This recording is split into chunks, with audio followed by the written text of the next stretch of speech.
Hello, everyone, and welcome to today's discussion for Earth Day, Earth Rising, Ecological Actions for Earth Democracy and Rights of Mother Earth. As always, we have with us a very esteemed panel. We have with us Dr. Vandana Shiva, President of Navdanya International, Nnimmo Bassey, Director of Nigerian think tank, Health of Mother Earth Foundation, Jojo Mehta, key spokesperson and Executive Director of Stop Ecocide International, Fernando Cabaleiro, attorney and founder of Naturaleza de Derechos, and we will be joined shortly with Marie Toussaint, member of the European Parliament and founder and former president of the association Notre, affaire, tous. And I'm Ruchi Shroff, director of Navdanya International. We, at Navdanya International and multiple movements, have over the years exposed and highlighted how corporate globalized industrialization is characterized by a worldview based on separation and has justified and allowed for a one-way predatory extractivism on all of nature and society.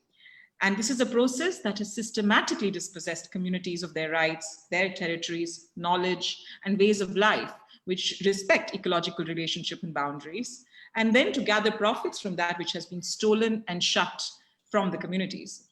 And this is what continual colonization has done. And the contemporary global economy is based on the reinvention of this colonizing project.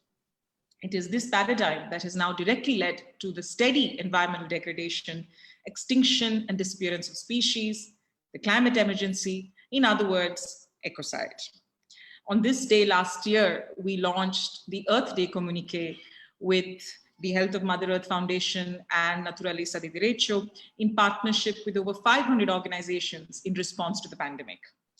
We spoke about how the coronavirus crisis we are facing is also directly connected to this globalized economic system and its damages on the earth. A global economy based on the myth of limitless growth and limitless appetite for Earth's resources is at the root of these multiple crises that we face. And it might just give us a glimpse into the perhaps even more dramatic crisis that awaits us if we don't turn away from this path. We talked about in the communique how our common survival demands that we make a transition away from this predatory industrial paradigm and reinvent our systems of production and consumption, replacing corporate monopolies with commons and competition with cooperation. Thus, giving back to the earth through a relationship based on reciprocity between soil and society. Each of our panelists today is a leader and advocate across movements working on issues of ecocide, of agroecology, rights of Mother Earth, and earth democracy. And thus, today's discussion will aim at exploring how these sometimes considered separate issues are in fact deeply interconnected. We will see how the fulfillment of human needs and human survival flow from the reciprocal care we provide the earth, and how ecological actions grounded in both human and earth rights ensure the maintenance of the web of life. With that in mind, let me invite our first panelist, Nnimmo Bassey. Nnimmo, you're one of Africa's leading advocates and campaigners for the environment and human rights. You fight against the practices of multinational corporations in Nigeria and elsewhere, condemning the environmental devastation they leave behind, as well as their destructive impacts on local population. Could you tell us how you see the connection between earth rights and human rights through the lens of the ecological and health crisis in Africa? How are communities and movements resisting? And how is this relationship with nature and earth essential to build true democracies and protect human rights? Over to you, Nnimmo. Thank you, Richie. Well, that is a really loaded question and complex at the same time. But it all comes down to one thing. Well, first of all, let me thank Navdanya International for putting this together. Thank you, Vandana. And it's so great to be on this panel with Fernando, with Jojo, and with all the participants who are attending this wonderful moment together. Everything boils down to the right of humans and other beings to exist on the planet. I always remind myself that we are human beings. That means there are other beings. And whenever we disrupt the cycles of Mother Earth, whenever we damage or transform or believe we know better than Mother Earth herself, it just shows that we've gone on the wrong path and that we're on the destructive path. I happen to live and work in an environment where transnational, imperial, colonial, and neo-colonial forces have been on a rampage for over 6 decades. I mean, not counting the deep colonial past, but even in the recent past, we're having these agents of destruction in the form of transnational corporations grabbing everything and damaging and trashing everything else. And this, of course, all the actions what I see around me every time can be defined by one word: ecocide. It's a real crime around about communities where extractive industry players carry out their duties. They're all hiding behind the corporate shield. You know, you see the logo, you don't see the people. Whereas when politicians commit war crimes, they are held. When politicians commit war crimes, they are held accountable for the crimes. But these industrial corporations carry out crimes against nature, against Mother Earth, extensive crimes around everywhere. And people just say, okay, but this to be done so that we can have a living, so that we can enjoy a certain level of lifestyle. And so all this is unaccounted for because we are quiet to it and because people generally believe that this is the only way to go forward. And so the fossil fuel sector have committed ecocide all over the Niger Delta in Nigeria. I just came back from a village where there was an oil spill that occurred 15 years ago. There's been no cleanup and things are not going back. You could just see the pathways of the flood of crude oil where things don't return to normal and farmers don't bother to go back to that area to cultivate. And yet those who committed the crime would say, well, we didn't do anything wrong, or somebody else did it, not us. They always find an excuse to avoid responsibility. And I believe that the core reason why we have the Earth there is that yearly we should remind ourselves that we must be responsible for our action in relation to one another, relation to Mother Earth, and related to all the children of Mother Earth. So the fossil sector, the oil pollution, the burning of gas furnaces, all these things torment Mother Earth and they torment her children, they torment us. People are born in pollution, they live in pollution, they die in pollution, they're buried in pollution. This is completely unacceptable. And I'll just move quickly to, that's one end of the pipeline where you extract fossil fuels, that burn them, and now we're having the crisis of global warming. And what is the solution to global warming? What is the world doing to bring things back to near normal, at least, or to put things on the pathway of saying we're going into the future in a way that those who are coming in the future would have a planet to live on? And the solutions we're finding are all false mathematical calculations and some myths being presented as carbon offsetting, carbon trading. We're having some climate scientists who are proposing geoengineering, meaning some planetary scale experimentation that would either manage the solar radiation from the sun, of course, or carbon capture and storage. So you keep polluting, and then you have equipment to capture the carbon and bury it somewhere in the rock at the base of the ocean or in some tank somewhere. And we always remind, well, I just had a power cut, that's why you don't see me. So I'll continue. I believe you're hearing me. So you have people proposing to place mirrors in the sky to reflect sun rays back into space. You have proposals to put sunshades in the sky, or to pump salt water from the ocean to whiten the clouds, or even to also put some other elements in the sky to mimic volcanic eruptions. And there's some other proposals to dump iron filings in the ocean to trigger a lot of algae bloom, and so they will absorb the carbon from the atmosphere and then stay in the bottom of the ocean. But they forget that when the algae is swimming in the ocean, the fish would eat that algae. The algae would not get to the bottom of the ocean. There is a lot of complex aquatic ecosystem that you cannot sit down in the laboratory and determine that this is the way things are going to work.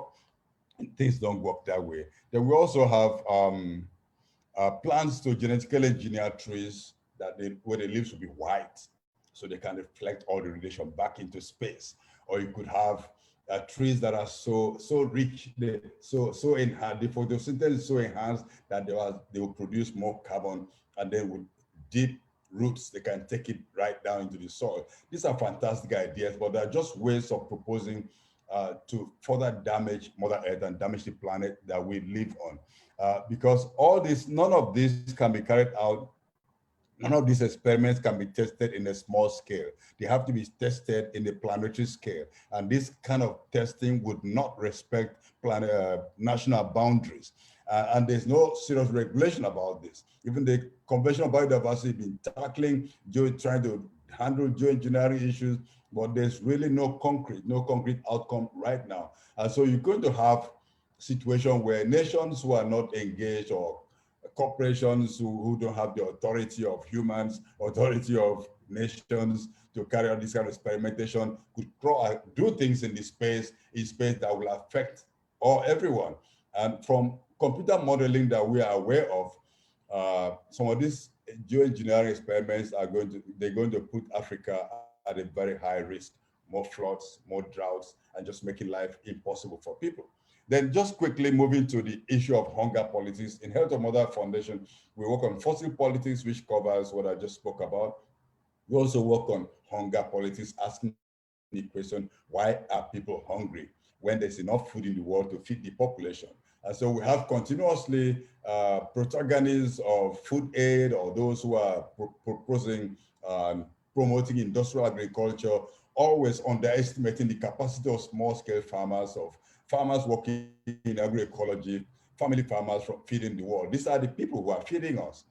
They use a few resources and they produce the majority food to feed the majority people in the world. But the idea is to trash what they do, colonize seeds, colonize the food system, and make everybody to be tied to the apron strings of multinational food corporations.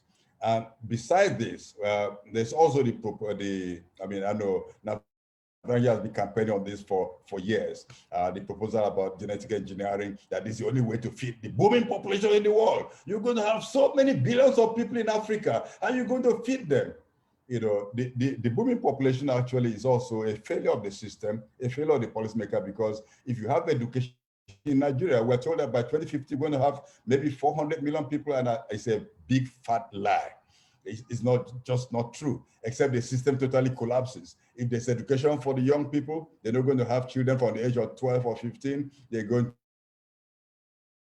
to have a life, and things will stabilize. But we always have this fiction so as to push false ideas. And now, what really scares us and what we're totally against, when I say we, I'm representing right now many grassroots individuals and grassroots corporate organizations, civil society organizations who are opposed to gene engineering and synthetic biology, because gene engineering, gene drive, which is GMO 2.0 or 3.0, is more deadly.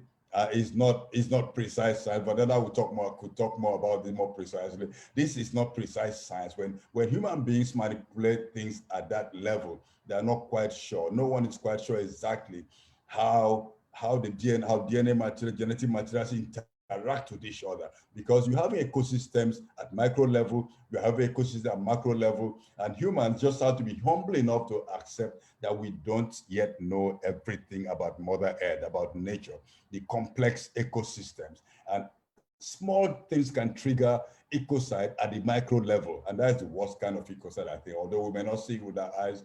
But if you kind of push a new threat through a whole entire population of a species and then drive that species to extinction, I think this is a crime against, not just against Mother Earth, it's also a crime against nature, a crime against humanity, and a way of kind of confronting and destroying things in a way that cannot be repaired. Well, once these things are released to the environment, they're gone and they're gone. They're gone. You can't get them back. And so they can equally also be weaponized. We've seen warfare destroying ecosystems apart from killing humans. War, people fight wars and destroy trees as if they're at war against trees, they're at war against the environment, so as just to put some people in disadvantage and weaken their resilience. And we see all these things throwing up more and more problems in the world today. It's time for us to just take a pause, and that's why I'm happy we have Earth Day coming every year to remind us that humans don't have a right to destroy the very things that support us. Industries don't have a right to determine who is going to live and who is going to die. Mother Earth is the mother of all beings, human and others. We are all children of Mother Earth. In my village, we call ourselves sons and daughters of the soil. And the soil is so rich, and and the soil is there for everyone. Nobody has a right to destroy the soil. And this, if we recognize that we are children of Mother Earth, then we have to be sober enough to say enough is enough. And this is the whole idea of mobilizations at the grassroots, to ensure that we have a chance to live on planet Earth, and that those who come after us have a chance to see something that resembles what Mother Earth provides for us.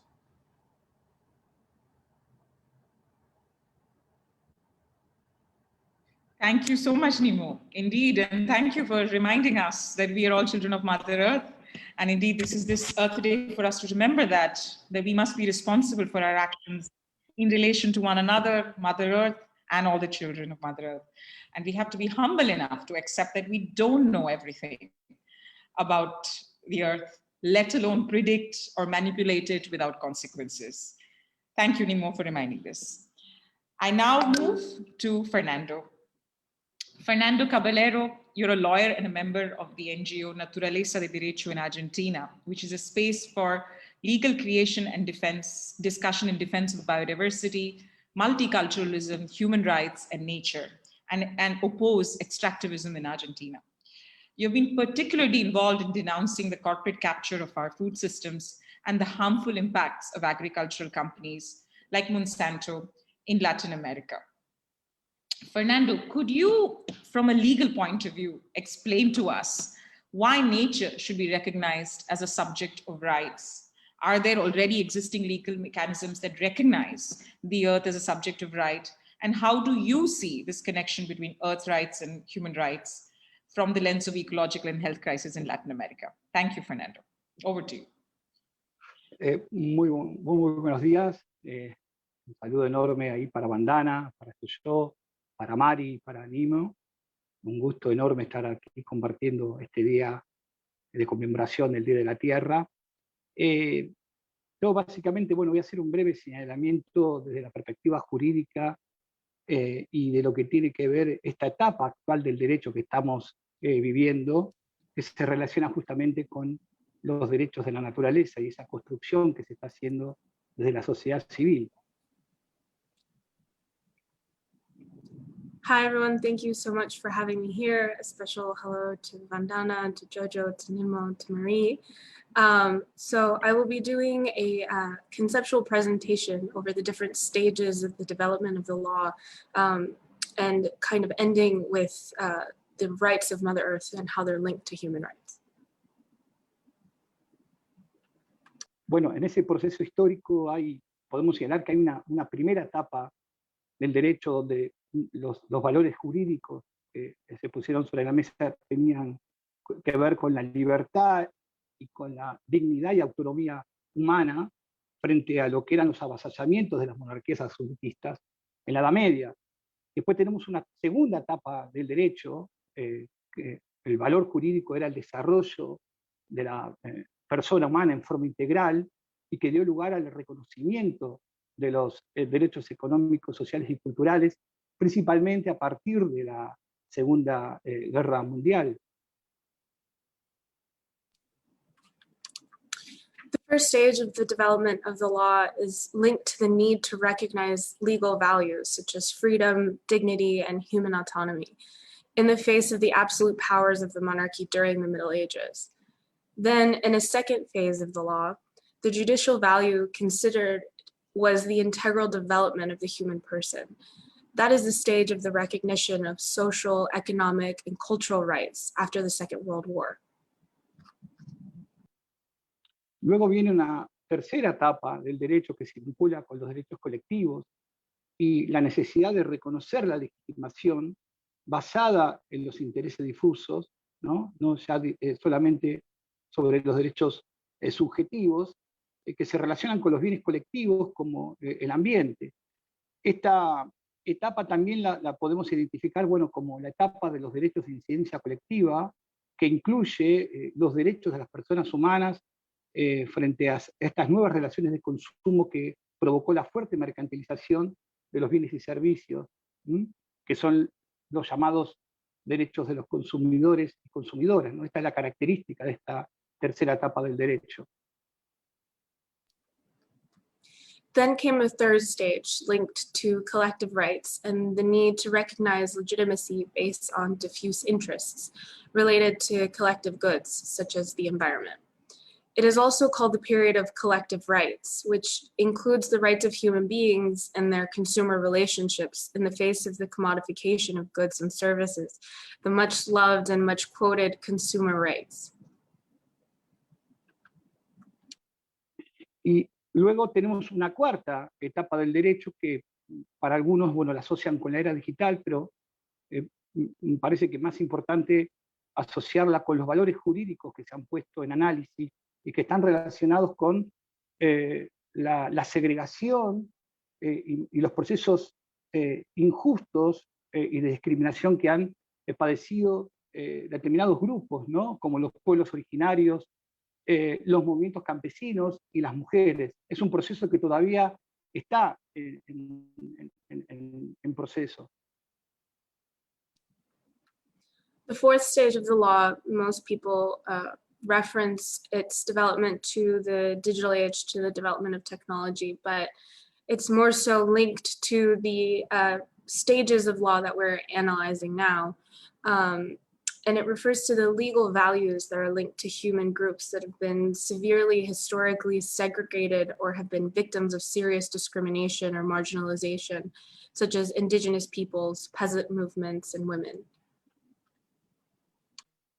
Y arribamos a la quinta etapa del derecho, que es la que ahora estamos entrelazando, ¿no? Y que se está construyendo desde la propia sociedad civil, y que se relaciona con la necesidad del derecho de salir a responder, ¿no? A un valor jurídico que se vincula con lo injusto, que resulta considerar que los bienes ambientales de la naturaleza son inagotables, y que las personas humanas devenidas en grandes corporaciones y también en poderes económicos dispongan de esos bienes de la naturaleza a su antojo, y inclusive de colocarlos en una situación de extinción.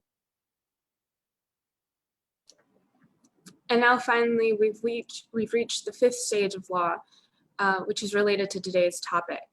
This stage, which we're going through and building, is related to the need for the law to answer to the judicial values related to the injustice of considering that environmental goods in nature are inexhaustible, and that human beings, who have now become the owners of large corporations, can dispose of them as they please, to the point of extinguishing them. Es evidente que el derecho al ambiente, o sea, el ambiente como un derecho tal como ha sido reconocido en la tercera etapa del derecho que mencionaba recién, no ha funcionado como un mecanismo de protección del ambiente, ¿no? Dado que desde una perspectiva antropocéntrica lo único que se ha hecho es hacer un reconocimiento de ese derecho.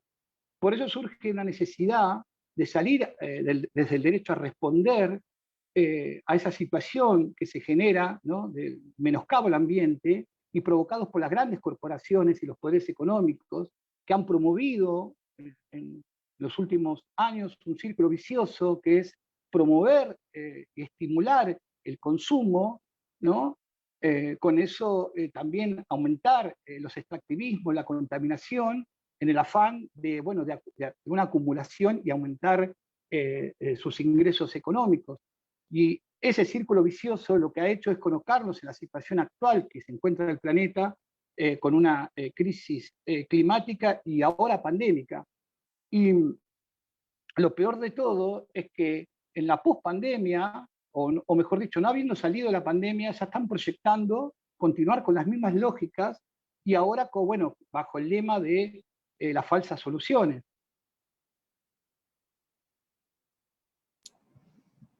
It is evident that the recognition of the environmental rights as the third stage indicated has not worked as a mechanism for the protection of environmental goods. Therefore, we need to respond to the situation generated by large corporations and influential economic powers, which, imbued with greed and unlimited accumulation and eco-abuses, have promoted this vicious cycle of more consumption, which has led to more accumulation, which has led to more extractivism, which leads to more consumption, and so on, which has placed this Earth in this global pandemic and now climate crisis. And what's worst of all is that in this post-pandemic, and we're not even out of the pandemic, they want to continue to use the same logic that has created this problem to begin with, now as false solutions to these crises.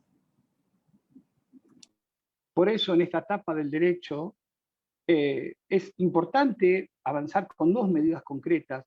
Una primera medida es desanclar al derecho de su eje antropocéntrico, tal cual hoy está concebido, para colocarlo en una esfera ecocéntrica.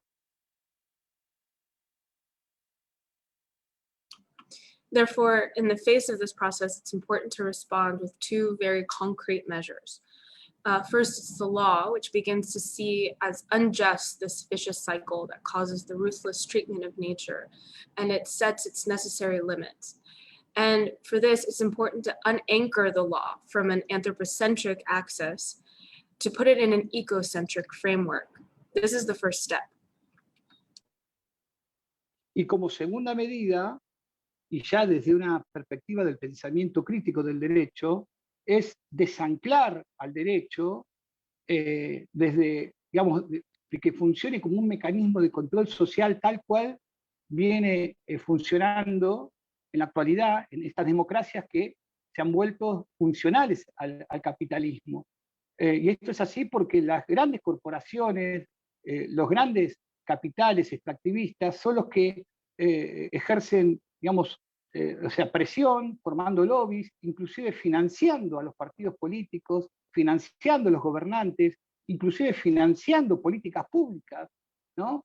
Y inclusive logrando insertar en los poderes legislativos a sus propios representantes. Y así logran que las democracias, ¿no?, atiendan primero los intereses de las corporaciones por encima del bien común, permitiendo de esa manera desplegar todas las actividades extractivistas, inclusive dotándolas de marcos normativos.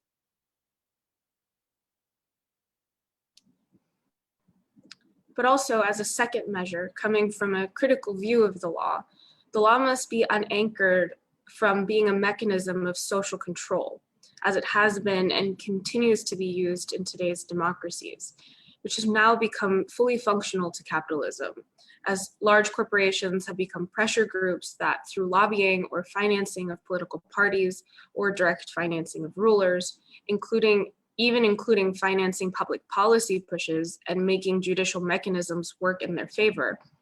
This makes democracies serve the interests of capitalism over the common good, thus legitimizing all extractivist processes, including through regulatory frameworks.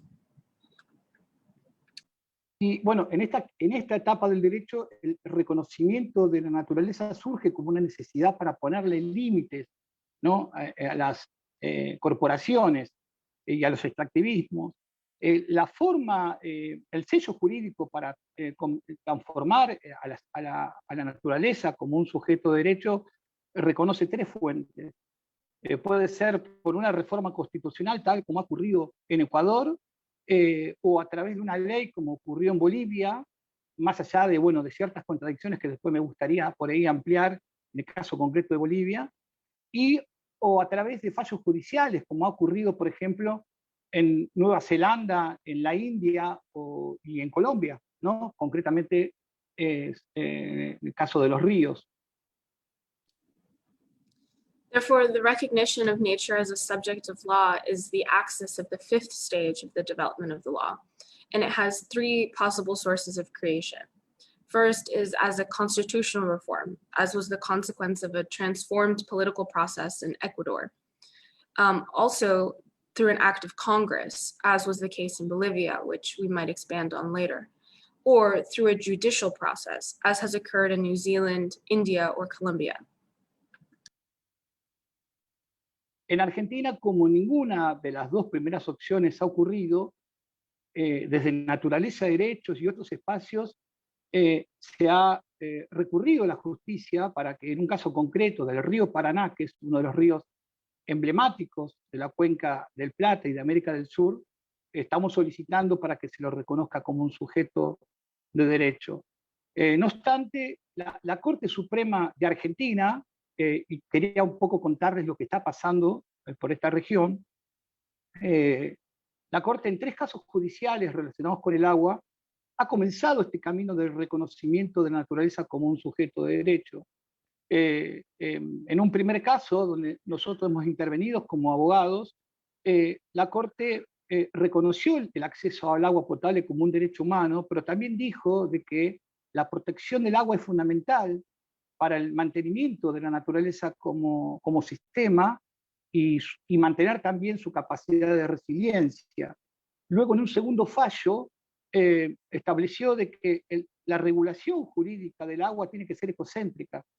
Y en un tercer fallo, consagró los principios pro natura y pro agua, es decir, que frente a una controversia y donde surja una duda, ¿no? Debe resolverse la misma a favor del agua y a favor de la naturaleza.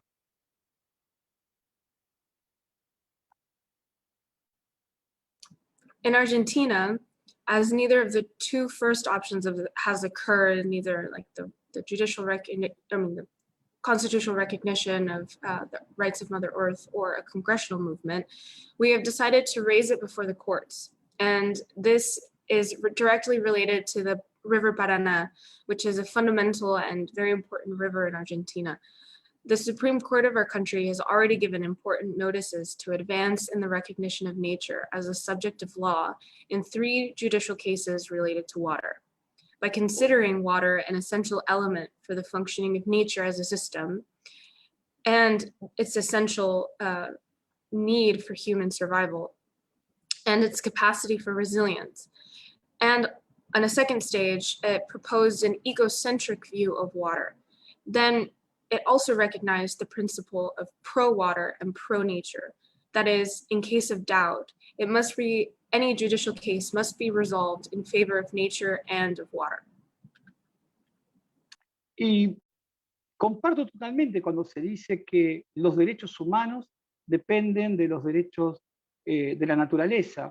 Y ahí me parece interesante traer una frase de un autor, Ortega y Gasset, cuando dice, yo soy yo con mis circunstancias, y si no salvo mis circunstancias, no logro salvarme a mí.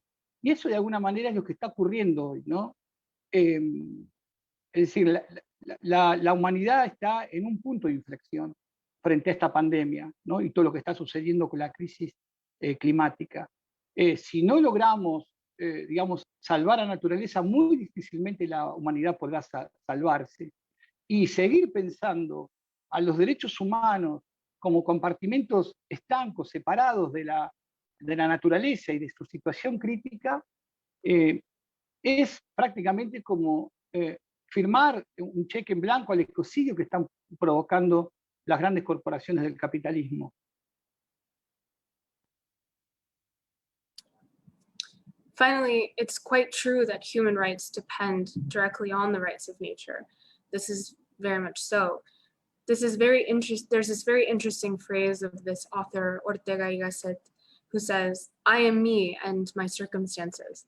If I do not save them, I do not save myself. Indeed, this is happening now. Humanity is at a turning point. If we do not save nature, it will be very difficult for humanity to save itself.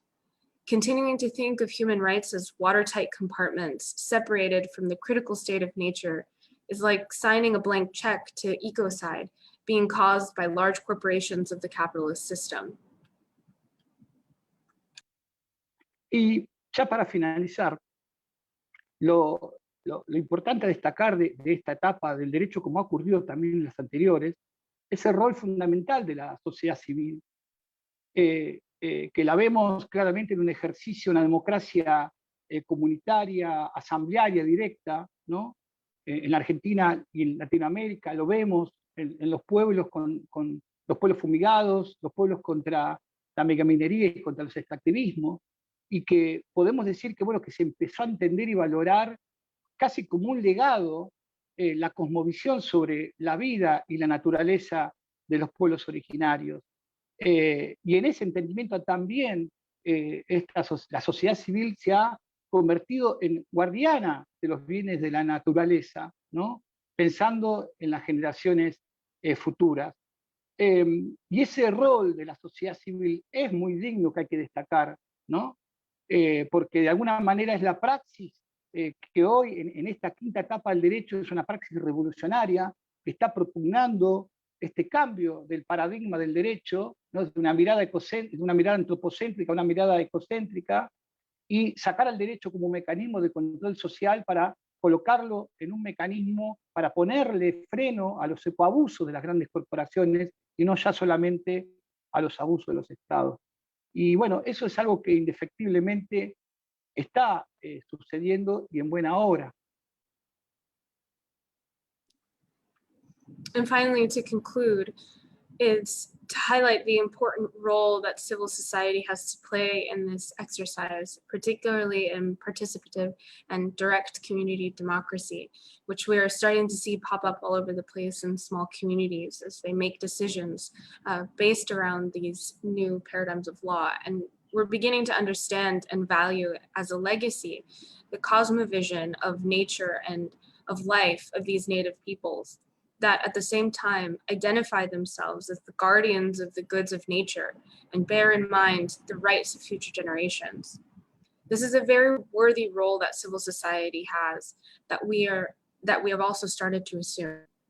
And here we're precisely talking about a revolutionary practice of change of the paradigm of law to, instead of being anthropocentric, to being ecocentric, and by civil society which will go on to defend this new paradigm against the accumulation and the predatory capitalist system.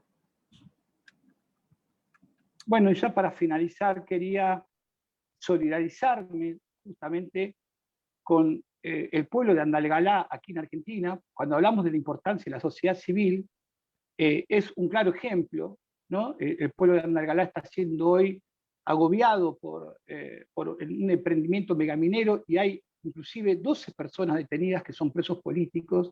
Entonces quería expresar mi solidaridad, ¿no? Para decirle no a la megaminería, ¿no?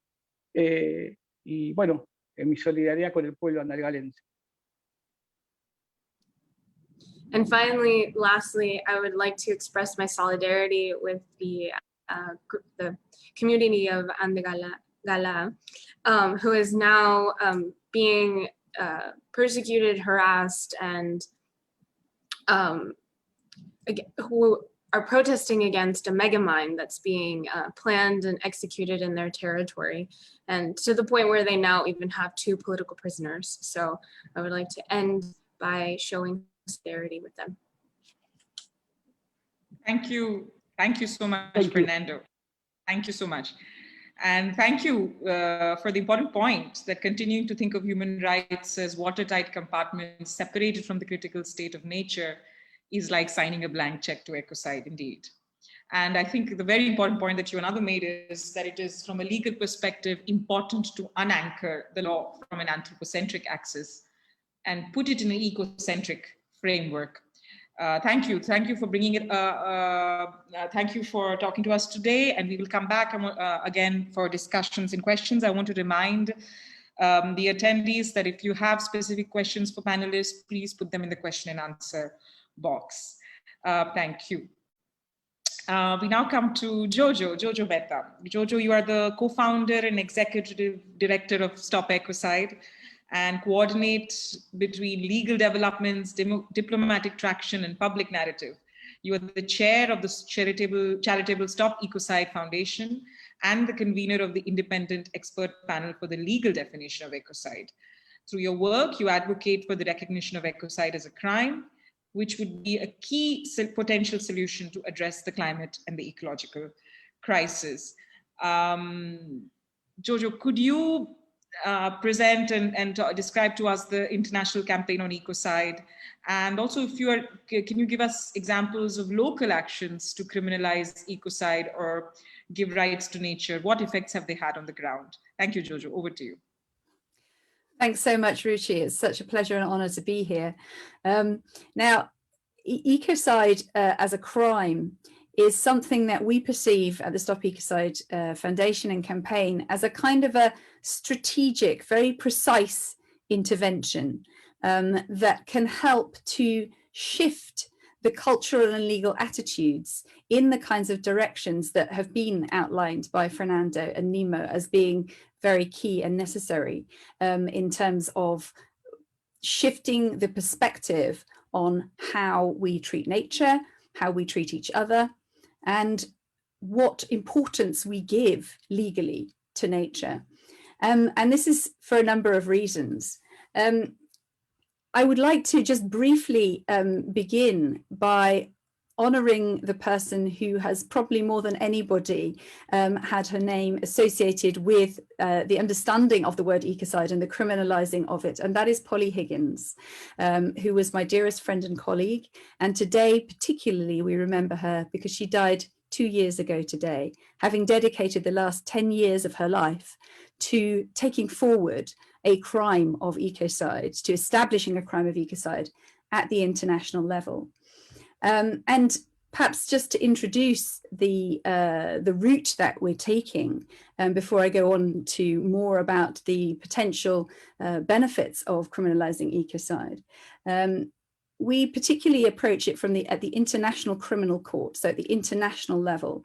And one of the reasons for that is very practical in sort of legal terms, in that the International Criminal Court is the only global mechanism which directly accesses the criminal justice systems of all its member states, which means that if you criminalize something there, any member state which ratifies that crime must also include it in its own domestic legislation, which means that it creates a kind of coherence across borders, which is very important in regard to environmental crime, because as we know, the worst perpetrators, the worst offenders in this arena are transnational corporations and their supply chains.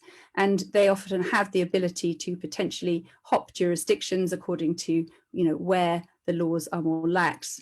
And of course, one wants to be able to create a rule which can apply in many different places. So that's one practical aspect. But we also aim for this because there is the potential, by criminalizing serious damage and destruction of nature as an atrocity crime at the level of an international crime like genocide, like crimes against humanity, like war crimes, has the potential to make a very strong cultural shift. Because the global legal system, as has been eloquently described, is very anthropocentric and also centers on property, people and property. And effectively, this system has been built up as a result of this mindset of this very separating, dominating colonial mindset that has evolved over many centuries. And so to put destruction of nature at the level of the worst crimes that our legal system currently designates is a way of saying that it is just as bad to seriously destroy ecosystems as it is to seriously destroy people. And that's very profound. In this system, we use criminal law as a way of drawing moral lines. So, you can't go to a government and you can't ask for, a permit to destroy a few hundred people for your new business. It's against the law, it's criminal. And it's also, of course, morally unacceptable. And we use criminal law to sanction against the things that we consider most morally unacceptable. And so there is a strong sense that there is a missing crime at the top level, because we haven't yet said it is just as bad to destroy ecosystems. And sometimes people say to us, are you saying that deforestation of the Amazon, for example, is as bad as the Holocaust? Of course, it's a different crime. But with genocide, you're looking at the intent to destroy a people in whole or in part. And that's a terrible consequence. But with ecocide, when we look at repeated ecocide around the world, mass damage and destruction of ecosystems over time, we're looking at a root cause of the climate crisis that we're seeing now. And we're looking at a situation where no matter how many emissions we reduce, if we continue to destroy ecosystems and habitats at the rate we're doing, we are not just threatening a people or a part of a people, we're threatening the entire future of human civilization as we know it. And so it seems quite justified to place it at that top level. And what that does is it shifts something in a way that all these sort of policies that, you know, there are many governmental policies that are perhaps trying to move in the right direction, very, very slowly. But all of those tend to center on how we play the game as it is now. What we're aiming to do is change the rules of that game so that there is a fundamental shift in the bottom line of what is permissible for corporate practice, because most ecocide is in the arena of corporate activity. And so there's a way that shifting that focus to criminalize ecocide at the top level can start to have a very concrete deterrent effect. Because there are many legal cases going on around the world to do with climate and to do with the environment. I believe there are over 1,700 cases now involving climate litigation of some kind. And those are important. They're important in terms of gathering evidence, a bank of evidence worldwide. They're important in terms of naming and shaming. And occasionally, they actually produce some level of justice and compensation for victims. But what they don't tend to do is change the practices of corporations. And criminalizing ecocide has a way of being able to do that. And that is in large part because it focuses on the individual. We heard just earlier about how key corporate decision makers can hide behind the corporate veil. They can effectively be defended by the fact that they are part of this fictional legal subject, which is a corporation. And corporations can suffer fines, perhaps, and other kinds of sanctions. But it's not the same as the threat of actually having one's personal freedom at stake. And that actually makes a big difference in the corporate world, in perhaps a way that it doesn't in other arenas. I mean, if we look at war crimes as an international crime, if you're making war, potentially you're not so concerned about the PR of that. That's not a huge aspect of what you're doing. As a corporate leader, you care very deeply about your PR. If you didn't, you wouldn't be greenwashing right now. And so the idea of putting in place a crime that could actually have you in the same dock as potentially a war criminal is quite a serious and weighty deterrent. And so that's also one huge aspect of this work is to do that. And there's also a way that it can support all of those kind of grassroots initiatives and indeed environmental defenders working to protect Mother Earth around the world. Because currently, if the activities of a corporation are going with impunity, then those defenders end up themselves being cast as the criminals. Whereas if there is an overarching law that says serious damage to nature, serious destruction of nature is criminal, that shifts the norm very strongly, so that those defenders are actually then in the position of those wishing to uphold the law. And so there's a strong potential mindset shift around the work of environmental defenders that is also possible. Now, there are some laws there are some countries around the world that have a law of ecocide in place, but where it hasn't been particularly used. Some of these are the former Soviet countries, also includes Vietnam and one or two others. But in several of those jurisdictions, they're also looking at quite basic issues around the rule of law and internal conflicts and other aspects which have prevented perhaps environmental law from coming to the fore. Whereas what we would anticipate at the international level is that there could also be a strong influence on those environmental regulations and laws which are in place, but which are badly enforced. And we would say that this is also for the same reason that damage to nature is simply not taken seriously enough. It's not taken as seriously as other kinds of crimes. And so what we would anticipate by criminalizing ecocide at the international level is that it will also support local and national and regional environmental regulations and laws to be taken more seriously. And so we would anticipate a growth in reporting, investigating, compliance issues, and so on, all of which we hope and trust will help to protect nature legally in a way that is currently missing. As you'll potentially know from other sources, and as of course Fernando also brought up, is that there are parts of the world where rights of nature have been included in the constitutionally, and this is what they're obviously working towards in Argentina, that it was already incorporated in Ecuador, and what we're seeing there is, and also we're also seeing nature's rights, in particular elements of landscape being protected. For example, the Whanganui River in New Zealand, and certain mountains, forests, rivers in different parts of the world, for example, in India and Bangladesh. But what we don't see with the rights of nature movement so much is the sense that, I think what I'm trying to aim at here is to say that the criminal law aspect is a complement, is a protective complement to rights of nature. So you can have your basic human right, of course, is the right to life. But if it's not a crime to commit murder, your right to life isn't protected. And so we see ecocide as a protective element in relation to that. And that's a very important aspect. And I suppose I realize that we don't have a huge amount of time today, and so I'm not going to be able to go into a huge amount of detail, but I would like to give a little update as to where we are with this campaign, because we're currently developing through this international panel of top criminal lawyers a legal definition of ecocide that can be proposed at the International Criminal Court.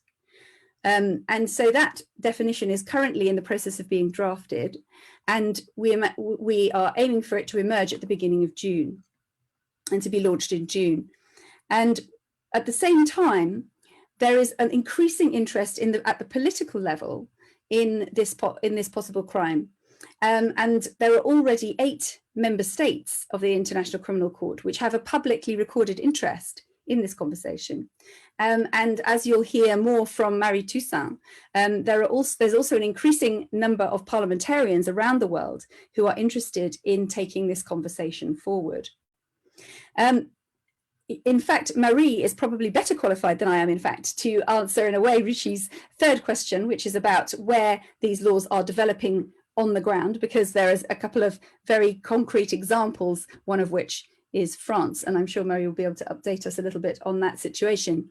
But it's very interesting to see that this conversation is actually moving forward almost under its own momentum. And I'd just like to finish with this sense that the very concept of ecocide is powerful in itself, because as everybody in this audience I'm sure is aware, there are so many ways in which nature is being harmed in many different areas, whether that's at soil level, whether that's the level of the deep sea, whether that's the level of air pollution.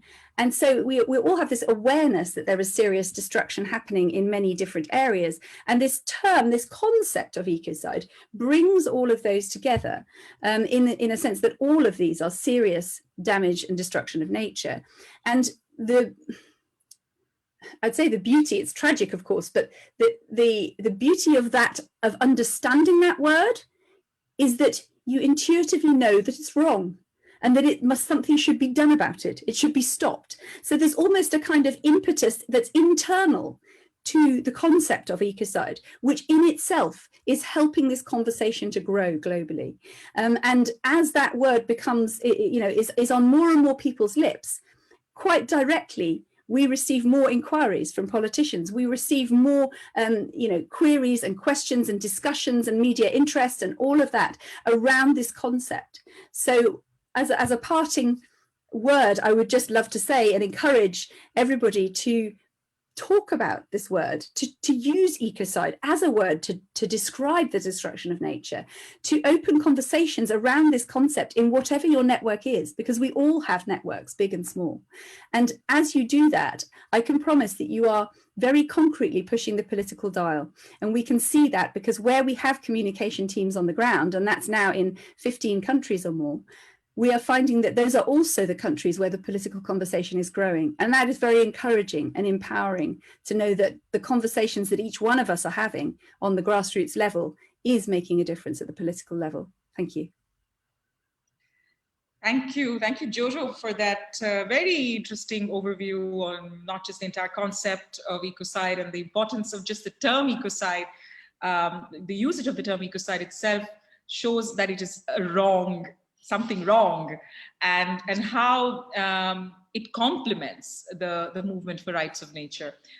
Thank you very much for that presentation on ecocide. I move to Marie Toussaint. Marie, you are a jurist and an environmental activist and member of the European Parliament for the Green Party. You're working on building the legal frameworks necessary to protect nature and the planet. You're also a member of the international grassroots movement of Ecocide on Earth. And in 2015, you co-founded the French NGO Notre, affaire, tous, to promote rights of nature and climate justice, using law as a tool to press governments to respect their commitments and fight against the impunity of multinational corporations. Marie, could you tell us how, what the legal recourse against the French, what was the legal recourse against the French state for climate action? Did it have any concrete effects in terms of environmental measures and policies? And as an MEP, can you tell us what is being done at the European level to fight against ecocide and defend the rights of Mother Earth? Thank you. Yes. Over to you. No, thank you. Thanks a lot. And first of all, thanks a lot for this great panel on the day before the International Day of Mother Earth. Thanks a lot to Navdanya, of course, to Vandana, who was doing such a great job, and to the previous speakers. And I will indeed take the follow-up of some of the issues that Jojo brilliantly raised. So yeah, I'll begin by this climate case that we've been going in France. So I was indeed working with Ecocide on Earth. That's actually when I met with Vandana for the first time. And we were looking into ways that by which we could take the French state accountable for its climate inaction, which is in the end contributing to the ecocide, which is climate change. And we were really wondering how to act. And we created Notre, affaire, tous, so the NGO that you just talked about in 2015, with the idea that the tribunals could help us holding the government accountable, the different governments, by the way, accountable for the climate inaction or weakness of action. So we worked a lot, and then we launched this climate case in 2018, December 2018. It was kind of a good moment. We had a great opportunity then because of bad news, because the Amazonia was burning all summer before, but also a lot of European forests and lands actually. And we had the demission of the ecological minister in France saying that France hasn't done enough, and that the new government, who was pretending to be so keen on working for ecology, didn't do enough either. But we also had this huge social movement, the yellow vests. I'm sure you heard about them at that moment. So we launched this climate case, with 3 other NGOs. It was Notre, affaire, tous, but also Greenpeace, Oxfam, and the French NGO, which is called FNH. And we pleaded that France has a historic responsibility and didn't manage to respect the goals that were set up in the law. So we, of course, talked about the victories in climate gas actions that already happened in the world. We have the example, of course, of Urgenda in the Netherlands. We also had the example of Ashgar Leghari in Pakistan. And then we had also the case from Colombia, which was a very good one as well. So all these victories were in our bag, and we argued for 2 years against the French government. And then we finally won last February. We won this climate case, and the tribunal recognized that France hadn't done enough to fight against climate change, and that we had goals set up in the law that were not respected because of the state inaction in that regard for the last years, but also maybe decades. So this is a huge win. We had 2.3 million people supporting our case. So this was also a real call from civil society to defend a real climate action. And we are now waiting for the tribunals to give sanctions or demands to the French state to act in favor of the fight against climate change. Unfortunately, France, and I will come back to that next when I will speak about Ecocide in France, but the actual government presented a law on climate, which was supposed to help us to reach out the goals that we had for 2030. And this law, which is currently being discussed by the parliament, is not, well, is far from enough to reach out our goals. We have in this law neither the change of vision, neither the passage from an anthropocentric vision to an ecocentric vision. This doesn't appear at all in this law. We also have not enough measures to reach the goals in all different sectors. They refused, for instance, to regulate really the international airport transportation. And I could go on and go on giving you examples. So we hope that the tribunals is going to give sanctions, because then this would really push the government to adopt a law which would be strong enough to really reach out our goals. But what I want to say as well is that it's not a failure at all. This is the victory of 2.3 million citizens. This is the victory which tells us that states are accountable for their climate and environmental inaction and action, and that they must absolutely, when they adopt a law, respect the laws that they have adopted. And this is something quite promising for the future. I also want to point out that now that we have this first ruling with l'affaire du siècle, the case of the century, this is the way we called the French climate action. Now that we have this ruling, we won't stop, and we will keep on going forward, and we will now also ask the government to be accountable for the level of ambition that they develop. And we know that the current climate goals that are fixed are not enough to respect the Paris Agreement. And the Paris Agreement is called Paris. So this is concerning France, who was chairing the COP who adopted this law. So now we need absolutely to respect those commitments that we made. And this is something that we will keep on pushing, and we won't stop with Notre, affaire, tous, and maybe others to ask for a real obligation. And of course, this is linked to all the discussions that we're having right now related to environment and climate issues, also at EU level. And yeah, you know, in Europe, we have this strong history. We are inheriting of the philosophy of the Enlightenments. And the philosophy of the Enlightenments was about emancipating humans through the manipulation, the exploitation, the domination of nature. We built an entire philosophical, political, and economic system relying on this idea that we could only be free if we exploited nature, that this was the condition for our freedom and our well-development. And this is something real strong that is still real strong right now, and that we really need to push back, and we really need to change that. And this is something that still the economic and political leaders have not understood.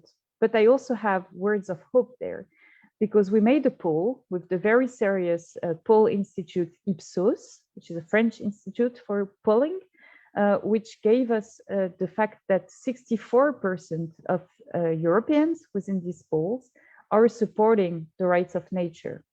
And this is something that we can really build upon. We had this 2.3 million people with l'affaire du siècle in France, but we have more largely in the EU a large support from civil society, from the public opinion, to move forward and change the way we envision our society and our economy. So we keep on reminding them that the laws of the economy are not above the rights of nature and the laws of nature, and that we must respect the laws of nature if we want to ensure that we have a living economy, but also, of course, if we want to protect human rights. But as I said, it's a real complicated and deep revolution that we have to push for. And, you know, we have kind of spread our model all throughout the world, but we are the ones where it was the deepest anchored. So now we are pushing to change that. So of course it's difficult. In my everyday work in the European Parliament, I can perfectly see that. It's quite difficult to talk about the rights of nature, and we still need to, you know, have a common apprehension and comprehension of what our understanding of what are the rights of nature. Because for the moment, when people talk about the rights of nature, they'll talk about a bit about, you know, anything, everything and anything, and nobody has a real clear vision of what could mean the rights of nature. But we have there as well a mobilization from civil society which is growing. So we have the embassy of the North Sea, we have the Lake Mar Menor in Spain. We have other initiatives in the Netherlands. We have the Parlement de Loire in France, the Parlement de Rhône in Switzerland. So from the bottom, from civil society, some initiatives are raising to show that we can recognize the rights of nature, but we can also change our democracies to better take into account the voice of the living in our democracies. And this is something also that we are showing to the MEPs and the European leaders to show that it's possible and it's even beneficial both for the people, but also for the economy, since it's the only language that they understand, right? So we have to tell them that. And we are also, of course, working towards the recognition to the right to a healthy environment. There is a discussion going on right now at the UN level, but this is also a missing piece in all the EU legislation, or European even, with the Council of Europe. We have kind of a double head of European discussions in Europe. But this is the missing piece because we don't have any regional instrument to recognize the right to a healthy environment. And this is still something that we must push forward. And I have to say that in Europe, linking human rights to nature rights is absolutely essential. And only with showing this link will we manage to get the recognition of the rights of nature. And then we have this Ecocide proposal. And we are indeed fighting a lot for the recognition of Ecocide on both directions. First of all, there is a really successful movement, and I think that we can thank Jojo for that, from member states, but also from the European Parliament, to ask for the recognition of Ecocide within the Roma Statute of the International Criminal Court. So we had in the Parliament a text adopted in January, so it's quite recent, but you know, we were elected only 1.5 years ago, so this is going quite fast. So we have this official call from the European Parliament to inscribe the Ecocide in the Roma Statute that dates from January. We will quite soon also adopt a text asking for Ecocide to be written in EU law itself. And we have to remember in that regard that the EU is at least it's almost 1/3 of the members of the ICC, so it could help a lot if the EU went really strong for the recognition of ecocide. But we also got an involvement from Belgium in the political life, but also officially, Belgium supported the Vanuatu and the Maldives in requiring the recognition of ecocide in EU law. We have the National Assembly from Spain asking for it. We also had an announcement from the French president, but you know, he talks a lot and he doesn't act so much, so we don't know what it gives right now. But we had this commitment from the French president to defend the recognition of ecocide at international level. And we have, well, many different movements. We have movements in Sweden on both sides, both for the ICC and for Swedish ecocide law. We have movements in the Netherlands, and this is growing. And we won't stop, and we will keep on working in that direction, trying to get also quite a similar definition everywhere, right? Because this is absolutely necessary. If we want to have a working ecocide definition at global level, then we need to all speak in the same terms. So this is quite difficult as well, I have to say. And then I just want to finish on that by saying that since we have such an anthropocentric view inside of the European Union and in Europe, we are also working by pushing for a stronger liability of private persons, but also of companies. And we have still a lot of work to do in that regard, but we are also gaining ground there. We are asking for direct liability, which means that both in civil and criminal law, it would be the damages caused on nature, on the living, that would be punished and sanctioned, and not only the fact not to respect some laws and administrative authorizations. This might not be clear enough, but what I want to say is that we are gaining ground towards the recognition of the intrinsic value of nature. This is something that we're pushing, and slowly but certainly we managed to push that into the law, and we have good hope that by the end of the year, or maybe the beginning of next year, we will have a penal law recognizing that we don't have the right to damage nature, whatever the reason for our actions. So here a bit tour d'horizon of what we are working on from my side. Thank you. Thank you so much, Marie, and thank you for taking us through this overview of what's happening in Europe. We have a lot of work to do indeed, whether it's on getting rights of nature recognized, but that is really what many of the movements today, whether in Argentina, in Nigeria, Navdanya, over the last so many decades have been working towards, and we look forward to working together for rights of Mother Earth, as well as getting ecocide in Europe. I now move to Dr. Shiva. Dr. Shiva, you started working with agriculture and seeds after you witnessed with your own eyes the violence of Green Revolution in India and how it affected both earth rights and human rights. And in your over 40 years of analysis around the issues of globalization and the corporate takeover of the commons, you have often highlighted how it is globalized industrialization, which is characterized by a worldview based on separation, exploitation, and the assumption that nature is dead. And thus you've called for the unification of the diversity of ecological actions towards living economies, living democracies, and a food and agricultural system that sustains life on Earth through the law of return. Today, you will also be launching Navdanya's latest publication, Earth Democracy, Connecting Rights of Mother Earth to Human Rights and Well-Being of All. My colleagues will put the link up very soon.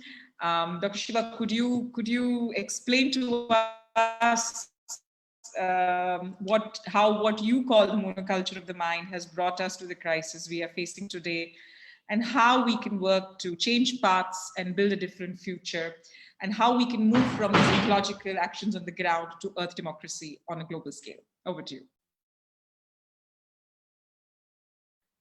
You'll have to unmute. Thank you, Ruchi. Dear Marie, welcome.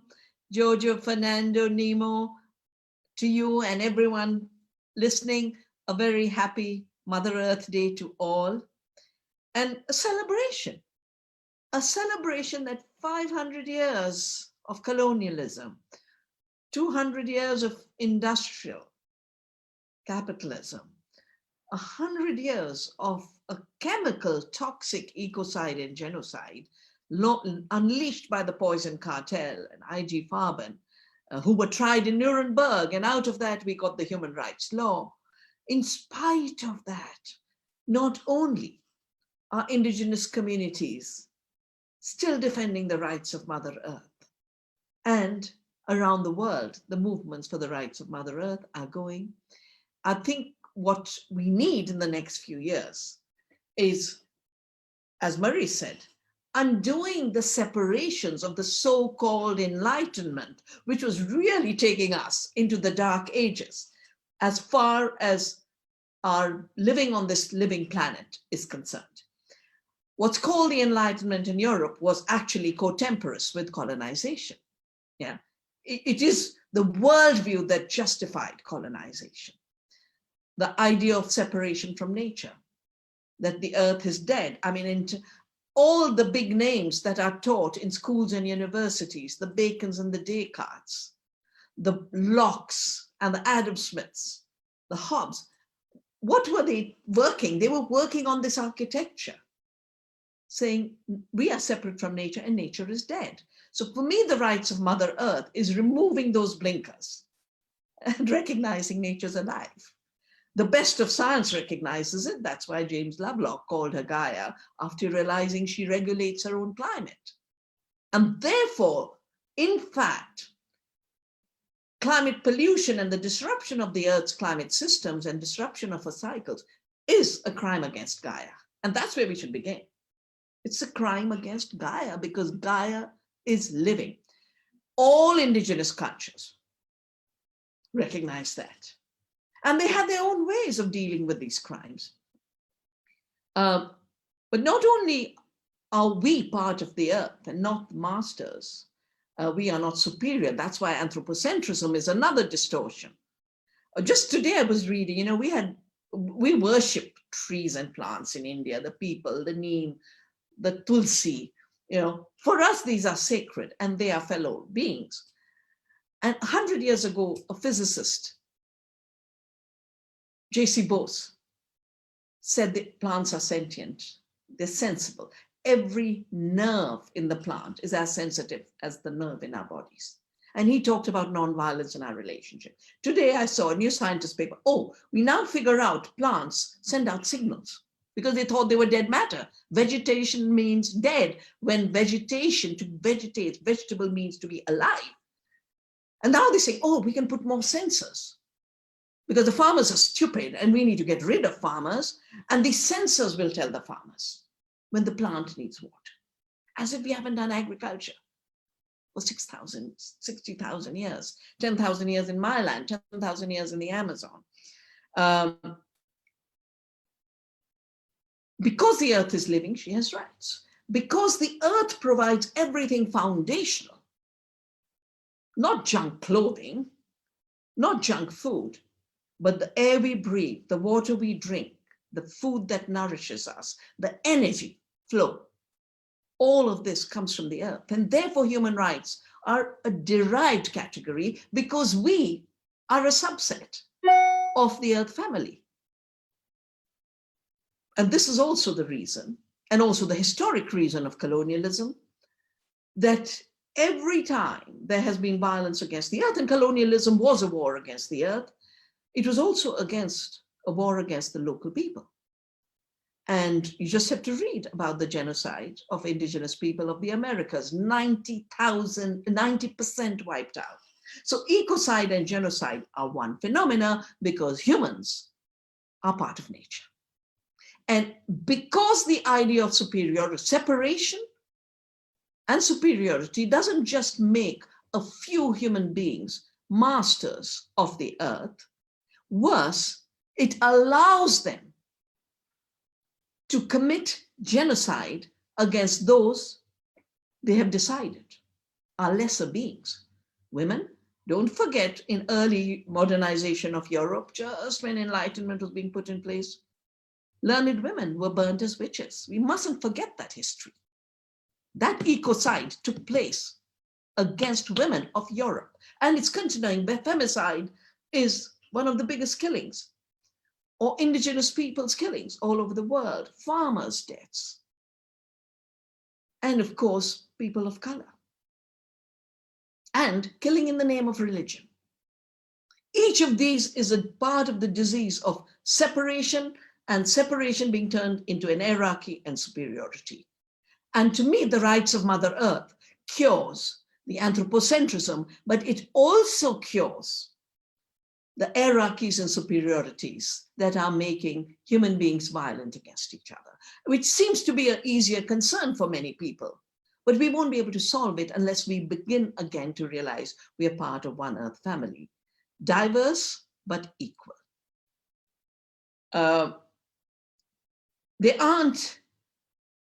It doesn't take too much to realize that whether it's our breath and air, or it's water, or it's the climate and the atmosphere, or it's the food and the nutrition and nourishment, food is at the center of this. Food is at the center of it because the industrial system is the single biggest cause of climate change. 50% when you add the junk, the packaging, the food miles. Today, the Boston Consulting Group has said, supply chain should be made more efficient. Why do we need global supply chains when we should have local farmers markets, which are more resilient, have lower emissions, give us healthier food? No, they're assuming the inevitability of globalization and then saying, oh, let's clean up a bit. Well, the image I leave you with on that is the evergreen ship with giant containers stuck in the Suez. That's the future that they are shaping. 75% of the destruction of the soil and water, industrial agriculture. 75% diseases. It is a system that must destroy. And if you look at the greenwashing that's taking place right now, some of you might have followed the Great Reset. Some of you might have read the rubbish in Bill Gates' book on how to address the climate problem. They're now suddenly taking one word from us and couching it in their ecocidal genocidal project. They've taken nature and once again are mutilating her. I'll give you just 4 words. Nature-based solutions. Nature-based solutions to what? Are they offering ecological solutions? Nature has a solution, but they're nature-based solutions to keep them going to extract from nature. Another word, nature positive. Now, that's a nonsensical term. Aligned with nature, working with the laws of Mother Earth, that makes sense. Nature positive, are you again back in your arrogance of superiority? That you will be superior to nature once again? Now with new civilizing missions, instead of religion, you'll come with technology as religion. And the best is net zero for climate change. Murray, you'll have to do something on this in the European Parliament. Net zero is basically saying we'll continue to pollute. It's not about zero emissions. We will not stop emissions. We will make the indigenous people who protected their forests, the small farmers who defended their land, now become enslaved to be part of a new conditionality of offset. You just have to read Bill Gates to find out how they do it. He's buying land, he's become the biggest landlord, and he's investing in all kinds of firms, creating coalitions of large farmers, large environmental groups, and the billionaires to create a new slavery. Nnimmo has called it carbon slavery. And then they go ahead and say, half for nature. If nature is Mother Earth and we are her children, everything flows from us. It has all to be for nature. it comes from nature. And so in this new report we've just done on connecting human rights to their home in rights of Mother Earth, and also showing that if the earth has rights, as Jojo said, since the earth has rights, the violation of her rights is a crime. So we worked through since the time of the climate treaty and the UN Convention on Biological Diversity. At the Earth Summit, we defined two very important principles. The polluter should pay and precaution. Now, precaution is being thrown to the wind with geoengineering that Nnimmo talked about, with gene drives, with these new conditionalities and net zero. These are all disastrous, anthropocentric, billionaire, philantro-imperialist experiments. Precaution is what should be getting used. But the polluter pays is the way to end climate pollution. Not reward the polluter with getting hold of all the forests and all the land and all the soil of the world and displace the indigenous people, displace the small farmers, and have a farming without farmers, food without farms.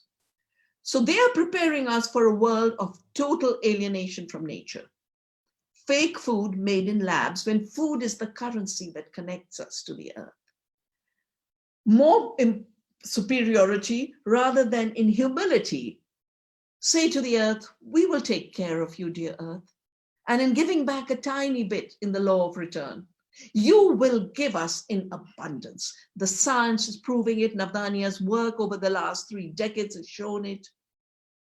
We can feed 2 times the world population, and not just the human population. If we do the right kind of farming, no insect will go extinct. No soil organism will be pushed to extinction.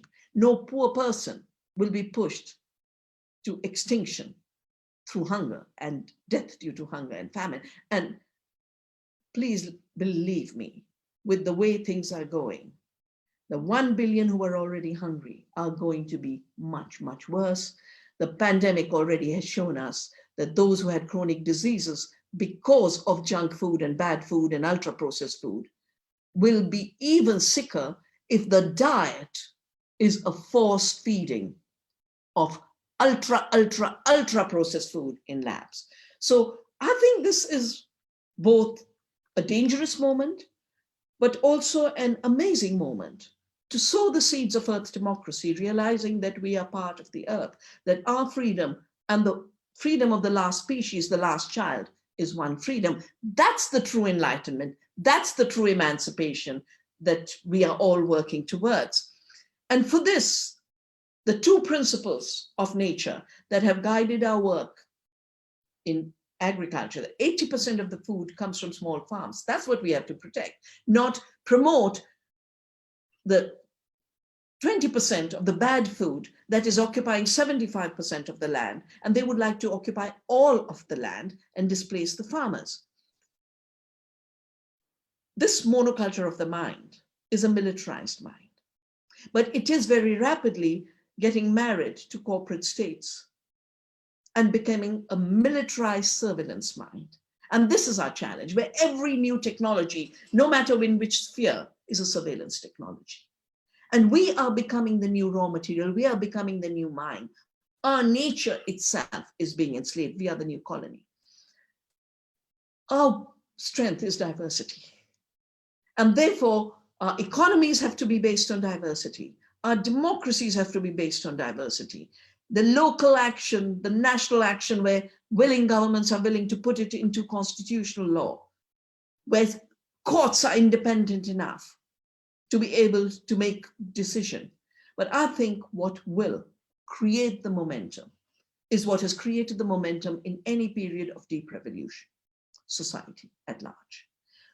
And society is waking up, because just at the time where rights of Mother Earth are rising, at that time, this colonization of the earth is going on fast forward on steroids. And at that time, 99% of humanity is being told, you don't count. Your rights don't count. You're throwaway people. You're disposable people. Read the literature. I have a book called Oneness versus the 1%. where they're talking about 99% people will be useless, but 100% of the human beings are needed for earth care. Every hand, every heart, every mind is being invited by the earth to take care of the earth. And that's where the earth will rise. That's where the rights of Mother Earth will be defended. And at least our work in Navdanya has shown climate change, what's the solution? Earth care. Species extinction, what's the solution? Earth care. Water disappearance, earth care. Desertification, earth care. Hunger, earth care. Earth care is the solution to the mega problems. We don't need nature-based solutions to greed, because greed will never have limits. We have solutions that work with nature, for nature, from nature, for the well-being of all. And it's not half for nature. The whole planet is a living Gaia. Thank you. Thank you so much, Dr. Shiva, for connecting all of this, and indeed what Navdanya and many organizations have been working in movements, that all our answers are in earth care, not techno fixes proposed by the same corporations that have brought us the crisis. Navdanya has just recently released a report on this. The techno fixes proposed by Bill Gates will not save us from climate change. We are thoroughly out of time. I know that you all have commitments. Most of you have read the questions. A large number of the questions were on the threats posed by efforts to determine a monetary valuation of nature, something that Dr. Shiva, you have already picked up in your talk. Others are asking about how Ecocide quite possibly influences everything else that is aside, and how could the international agreement required to make Ecocide an actionable crime be linked to and advanced through the biodiversity and climate corps. Perhaps if anybody wants to give a last 1 minute closing comment, and then we close. No, Dr. Shiva is done. Is there any last comments from anybody? And all of you who are interested in joining the movement, write to us. We will be uploading the video. We will be putting out contacts of all the panelists, so you can be in touch with all of us. And I would like to thank all of you once again, Dr. Shiva, Fernando, Jojo, Marie, Nnimmo, and the Navdanya International team for helping put up this webinar. Happy Mother Earth Day to everybody, and thank you all. Thank you. Thank you so much. Thanks, awesome time. Thanks a lot.